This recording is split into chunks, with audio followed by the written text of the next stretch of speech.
Hi, it's time for another Fragment Friday, and this week I'm reading from Priceless, How I Went Undercover to Rescue the World's Stolen Treasures.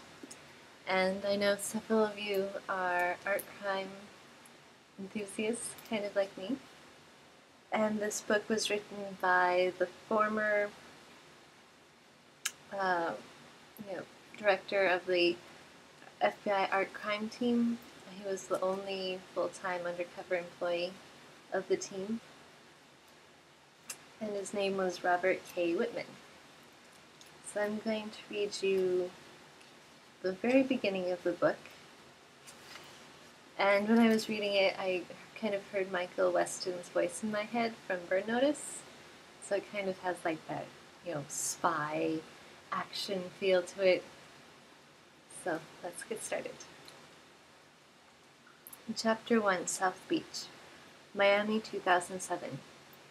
The Platinum Rolls-Royce with bulletproof windows glided east onto the Palmetto Expressway towards Miami Beach, 6 stolen paintings stashed in its armor-plated trunk. Great works by Degas, Dali, Klimt, O'Keeffe, Soutin, and Chagall were piled rudely in the rear, wrapped individually in thin brown paper and clear packing tape. In the driver's seat, a Parisian millionaire named Laurens Gognac pushed the 3-ton beast hard.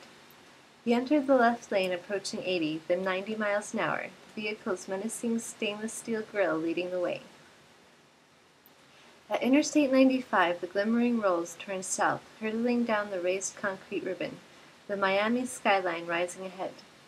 Laurens took the Martin Luther King Boulevard exit, made a sharp U-turn, and jumped back on the interstate, still southbound. His cold green eyes flicked from the road to the rearview mirror and back again. He craned his neck and searched a cobalt Florida sky.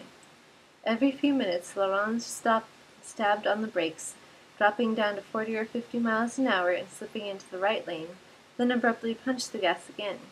In the passenger seat, a plump, shaggy-haired fellow with a warm, round face, a Frenchman who called himself Sonny, sat stoically, an unlit Marlboro between his lips. He, too, searched for suspicious vehicles. In the back seat, I glanced at my borrowed Rolex and watched with amusement as Laurent's domed head bobbed and weaved with the traffic. At this rate, we were going to arrive early, assuming Laurent's didn't attract a traffic cop or get us killed first. He shifted lanes again, and I gripped the handle above the door. Laurent's was an amateur, a bored real estate magnate in a V-neck t-shirt, faded blue jeans, and sandals. He longed for adventure and assumed that this was how criminals ought to act on the way to a big deal. Drive erratically and make sure no one is tailing them, just like in the movies. Behind black mirrored shades, I rolled my eyes. Relax, I said. Slow down. Laurent pursed his lips and pressed his sandal to the accelerator. I tried again. It's kind of hard to be inconspicuous when the police you're driving... it's kind of hard to be inconspicuous to the police when you're driving 90 miles an hour down I-95 in a platinum Rolls-Royce Phantom. Laurent pushed on. A self-made man, he didn't take orders from anyone. Sonny, still pouting because I wouldn't let him carry a gun, ignored me as well. He ran his stubby hair through his thick mane and quietly stared out the window. I knew he was nervous. He fretted that Laurent was too temperamental, a whiner and ultimately a coward, a guy who might appear bold and buff but couldn't be counted on if things turned violent. Sonny didn't speak much English and I didn't speak much French, but whenever we talked about Laurent, we agreed on one thing. We needed his connections. I tugged my seatbelt tighter and kept my mouth shut. The 2 Frenchmen in the front seat knew me as Bob Clay. Interesting in using my true first name, I was following a cardinal rule of working undercover. Keep the lies to a minimum. The more lies you tell, the more you have to remember.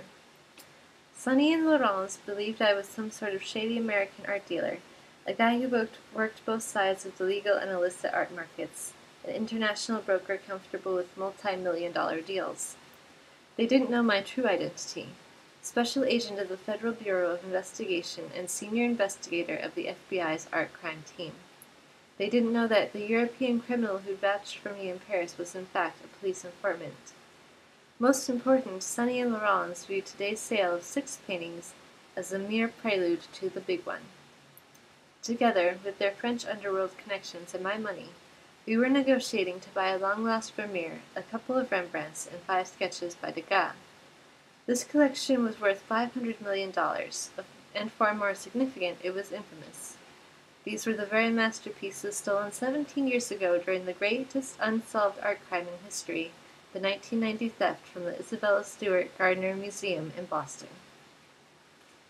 So, there you go, just a little amuse-bouche to whet your appetite, and about 50 pages in. It's really good so far, so I definitely recommend it.